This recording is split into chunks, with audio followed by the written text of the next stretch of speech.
¿Cómo están ustedes? Bienvenidos a una nueva edición de Reporte Sostenible, en esta oportunidad para conversar acerca de movilidad y almacenamiento energético sostenibles. Y qué mejor para conversar de estos temas que el viceministro de Energía y Minería, Juan Carlos Llobet. Ministro, muchas gracias por acompañarnos. Hola Leonardo, gracias por la invitación. Al contrario, gracias a usted por este tiempo. Y quisiéramos entrar un poco en materia conociendo lo que está pasando en el mundo con respecto a la movilidad sostenible. Por ejemplo, contarles acerca de Gran Bretaña. Ellos anticiparon al 2030 la prohibición de venta de automóviles a gasolina o diésel. Situación similar está ocurriendo también en Estados Unidos, en particular en California, donde se programó eliminar gradualmente al 2035 este tipo de vehículos.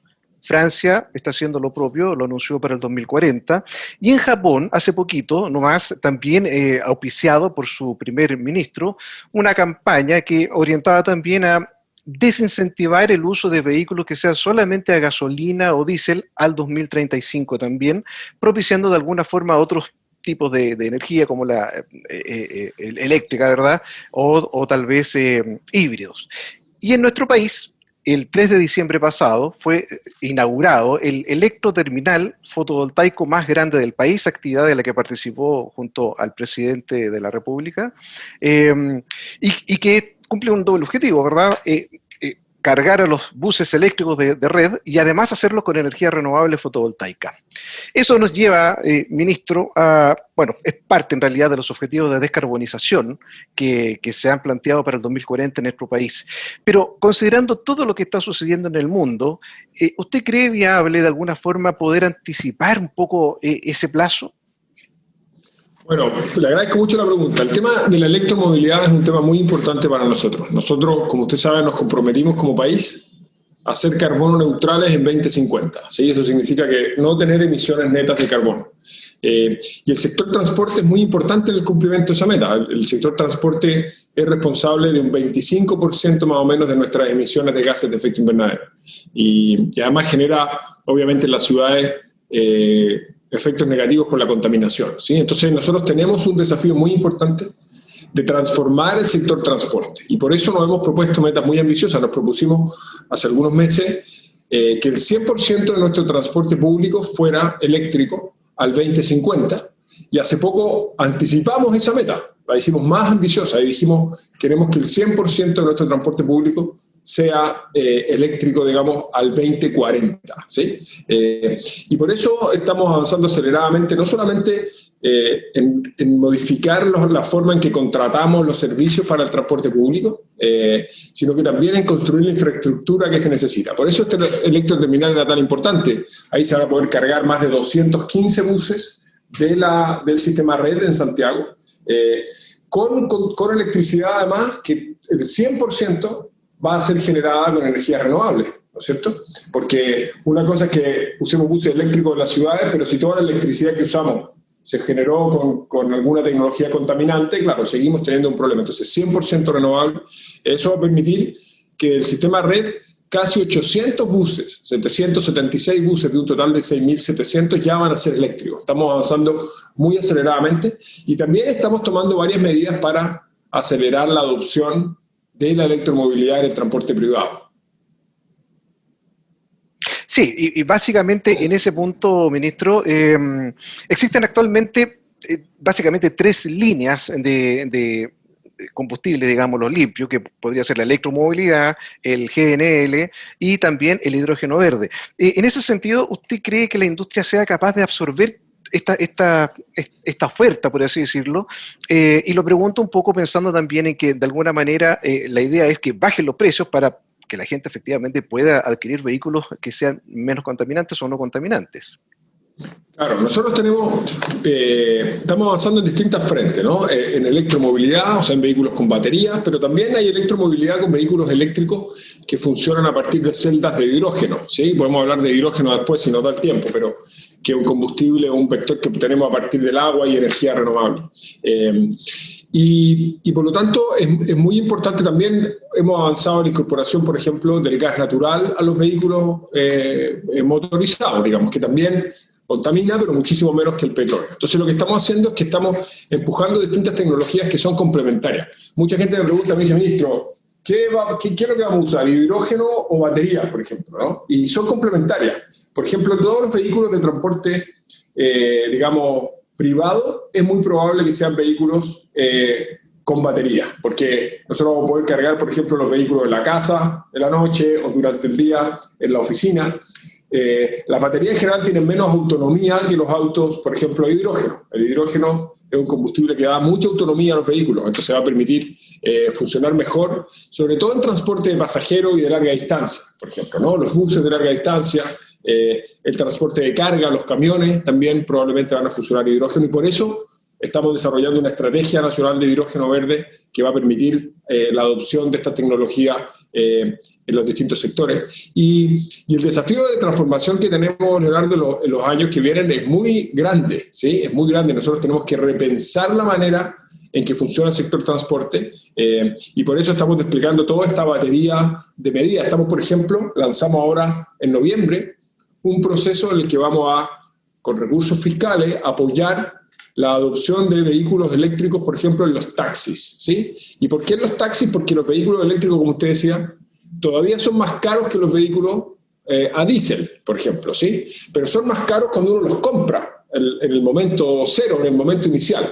Pero durante la vida útil, los vehículos eléctricos consumen mucho menos combustible y además tienen un costo de mantención mucho más bajo. Entonces, en general son un muy buen negocio ya con los precios actuales para la gente que ocupa el vehículo mucho tiempo, porque hace una inversión más alta al principio, pero como recorre muchos kilómetros, genera mucho ahorro en el tiempo que permite compensarlo. Entonces lo estamos acelerando, por ejemplo, en los taxis. Y las proyecciones que nosotros tenemos, y esto internacionalmente es igual, es que el costo de los vehículos eléctricos van a bajar de manera muy importante en los próximos años, y por lo tanto va a ser una tecnología que va a estar disponible para cada día un segmento más amplio de la población. Fantástico. Y ya que ha tocado el tema del hidrógeno, ministro, un dato también, el que nosotros hemos publicado en un artículo en Reporte Sostenible, el hidrógeno tiene 124 veces más energía que la batería eléctrica y 3 veces más que un auto de gasolina. Entonces, también se requiere menos espacio para almacenar este combustible. ¿No sería viable pensar incluso en el plan energético que se ha planteado hace poco, en de alguna forma caminar por esa vereda, la del hidrógeno, no sería en el futuro, en estricto rigor, un poco más efectiva que las otras alternativas? Claro, el hidrógeno nosotros creemos que es una gran oportunidad para Chile. Nosotros vamos a ser capaces, esperamos, de producir el hidrógeno verde más barato del mundo. Eso es lo que nos hemos propuesto en nuestra estrategia, al 2030. Y esa es una aspiración, una meta que nos hemos puesto a partir de análisis muy rigurosos que hemos hecho con los equipos propios del Ministerio, pero también con asesoría de entes externos, ¿no es cierto? Porque Chile tiene el mejor potencial de generación de electricidad renovable del mundo. Tenemos la mejor radiación solar en el norte, tenemos de los mejores vientos del mundo en el sur. Y como el hidrógeno se produce a partir de agua y electricidad, si esa electricidad renovable es muy barata, como es en Chile, nosotros estamos en muy buena posición para producir, usar a nivel local y exportar hidrógeno. Entonces, lo estamos empujando con mucha fuerza. Creemos que va a tener un rol muy importante, como decía, en transporte de larga distancia, porque como puede transportar mucha energía en muy poco peso, funciona muy bien para trayectos muy largos, y eso es transporte, Leonardo, no solamente transporte terrestre, ojo con eso, también va a funcionar muy bien en transporte marítimo, ¿no? El transporte naviero. La estimación es que el hidrógeno o sus derivados, ¿no? Como el amoníaco verde, por ejemplo, van a tener un rol muy importante porque los buques también tienen que cargar mucho peso. Entonces las baterías que necesitarían un buque eléctrico, digamos, con baterías serían tan pesadas que no funcionan bien en los buques. Entonces el hidrógeno va a tener un rol en los buques y también en los aviones. Ojo que Airbus, la compañía que fabrica aviones en Europa, ya anunció hace pocos meses que está desarrollando sus primeros prototipos de aviones a hidrógeno, ¿sí? Entonces, el hidrógeno va a tener un rol muy importante en el transporte y también una cosa que es bien importante y se sabe menos, hay muchas industrias donde el hidrógeno va a tener un rol central. En la minería, que todavía tiene una huella de carbono muy alta, la tenemos que reducir, pero también en industrias como el cemento, el acero, que son industrias que requieren en su proceso productivo generar mucho calor, ¿no? Y que con electricidad no funciona muy bien. Pero en el fondo lo que le quiero transmitir es que nosotros tenemos un enorme potencial de energía renovable. Con ese potencial podemos producir hidrógeno y aprovecharlo en muchos sectores de nuestra economía y también para poder exportarlo al mundo. Hay una preocupación, eso sí, entre los especialistas que dicen que hasta el 2030, 2035 aproximadamente, el valor, te lo he dicho, del hidrógeno verde aún está muy por arriba de lo que es el hidrógeno negro. Por lo tanto, el incentivo para incorporarlo aún no es tal y habría que esperar un par de buenos años todavía para llegar a hacerlo, masificarlo.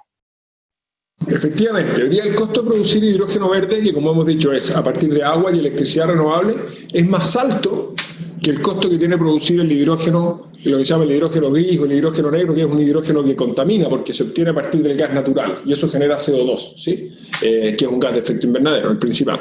Entonces, lo que nosotros tenemos que hacer, y es parte central de nuestra estrategia, y entre paréntesis es parte central de la estrategia de muchos países del mundo que han hecho públicas ya sus propias estrategias de hidrógeno. Más del 70% del PIB mundial está en países que ya han hecho públicas sus estrategias de hidrógeno verde, ¿sí? El principal desafío en todas partes es reducir el costo de producir hidrógeno verde. Y las estimaciones que hay es que nosotros debiéramos ser capaces de producir hidrógeno verde a un costo competitivo con el hidrógeno gris que contamina y competitivo con el petróleo, porque aquí la gracia es que el hidrógeno va a poder reemplazar el petróleo. Debiéramos ser capaces de producirlo a ese costo antes que termine esta década, entre 2027 y 2028, dependiendo de las proyecciones, vamos a poder reemplazar en el fondo el petróleo con este combustible hecho a partir de agua y electricidad renovable. Y cuando uno mira, Leonardo, cuál es el mejor país del mundo para producir hidrógeno verde a bajo costo, ese país es Chile, ¿sí? Sin duda que sí. De hecho, le comento, hace pocos días también se anunció la construcción de una planta en Magallanes, una planta de biocombustibles entre Siemens Energy y Porsche. Y básicamente se va a hacer también, en este caso, con hidrógeno verde producido por energía eólica. Bueno, el desarrollo de la industria de alguna forma también comienza a mostrarse por ese lado. Y en ese sentido le quisiera preguntar, ministro, iniciativas como la que ha propuesto el Banco Estado de otorgar créditos verdes para la compra de vehículos eléctricos, a nivel de Estado, ¿se tiene alguna política contemplada? Usted algo decía, anticipada para los taxis colectivos. ¿Hay algo más masivo? Por ejemplo, bajar el impuesto al ciudadano común que quisiera cambiar su vehículo por uno eléctrico. Claro, hay varias cosas, ¿no es así? Nosotros este proyecto de Magallanes es un proyecto que nosotros hemos apoyado y hemos celebrado mucho porque es un proyecto que va a tomar el viento de la Patagonia chilena, va a producir con ese viento electricidad y a partir de esa electricidad hidrógeno verde. Y después lo que va a hacer, y esto, perdón que me ponga un poco técnico, pero es bien interesante, van a tomar ese hidrógeno verde, ¿no?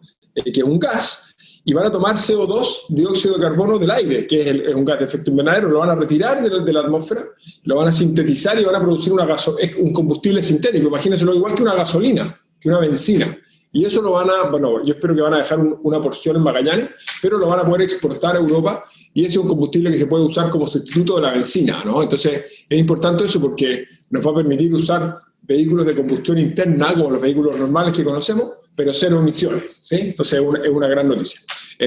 Y ese proyecto está participando las compañías que usted dijo, pero también, ojo, está participando ENAP, la compañía pública chilena, porque tiene infraestructura en la zona que va a poner a disposición del proyecto. Está participando otras compañías locales que fueron las que impulsaron, digamos, este proyecto. Y en materia de subsidios estatales, nosotros estamos haciendo cosas en varios ámbitos.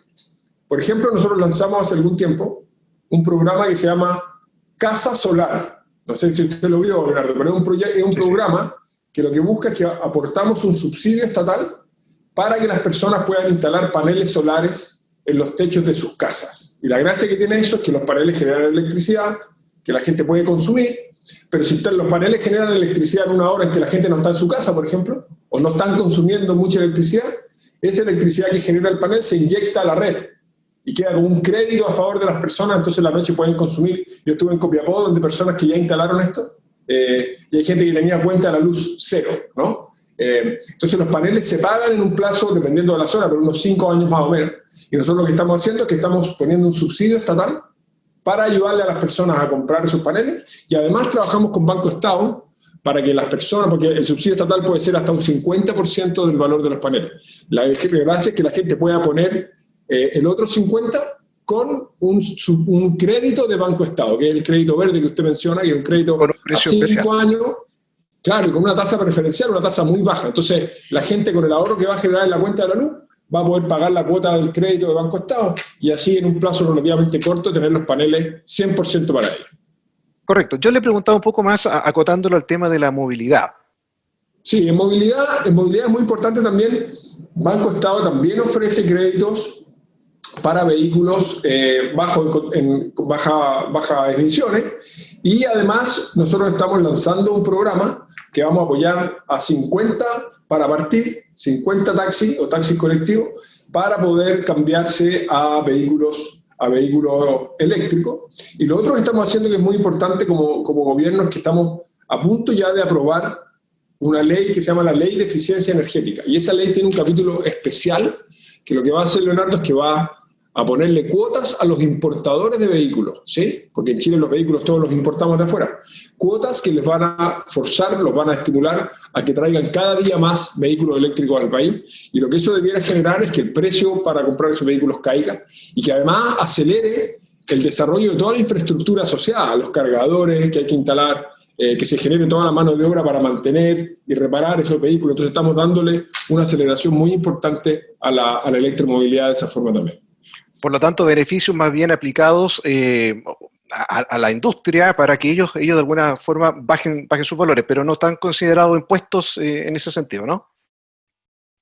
No, los vehículos, la gracia que tienen los vehículos eléctricos, eso sí, es que el consumo en electricidad por kilómetro recorrido es muy bajo. Entonces las personas van a dejar de pagar el impuesto a los combustibles que pagan hoy día cuando cargan sus vehículos convencionales, que es un impuesto alto, pero es consistente con las externalidades que genera, o sea, con la contaminación y los problemas que genera en la ciudad. Entonces ahí hay un enorme beneficio para las personas.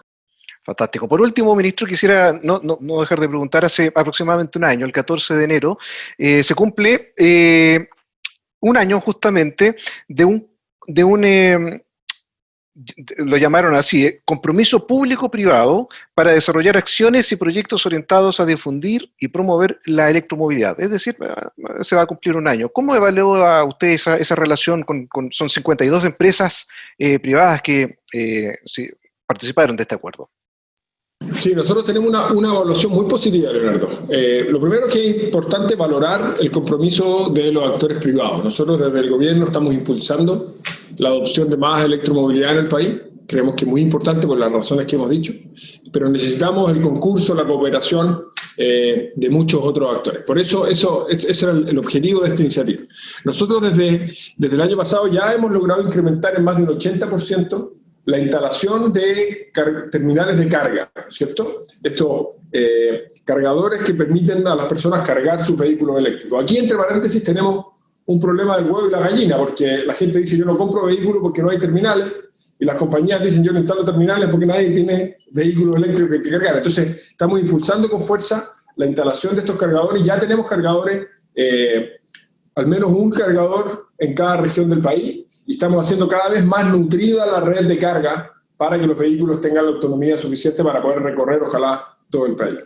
Además, si uno toma como base diciembre del 2017, o sea, digamos, desde el principio de este gobierno, ya hemos multiplicado por más de 7 veces el número de vehículos eléctricos que hay en el país. Entonces, todavía es un número absoluto relativamente pequeño, pero viene creciendo a tasa muy acelerada.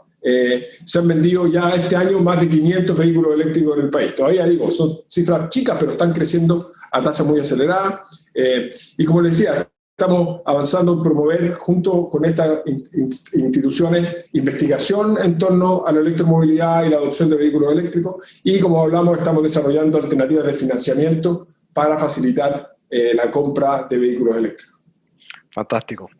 Ministro Juan Carlos Llobet, ministro de Energía, acompañándonos en esta edición especial de Repuerto Sostenible. Bueno, ya lo ha anunciado, se había comentado anteriormente, un programa para difundir la conversión de taxis a vehículos eléctricos, alcanzar idealmente al 2028 un precio competitivo del hidrógeno verde y, por cierto, otras herramientas destinadas a mejorar la adquisición de estos bienes y servicios.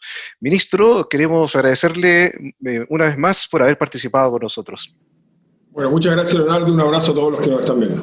Igualmente. Y a ustedes, amigos, quédense por favor porque podrán revisar la sección completa de estas entrevistas en nuestro canal de YouTube y también, por cierto, en nuestra página web, en nuestro portal de noticias, www.reportosostenible.cl. Muchas gracias, un abrazo, hasta pronto.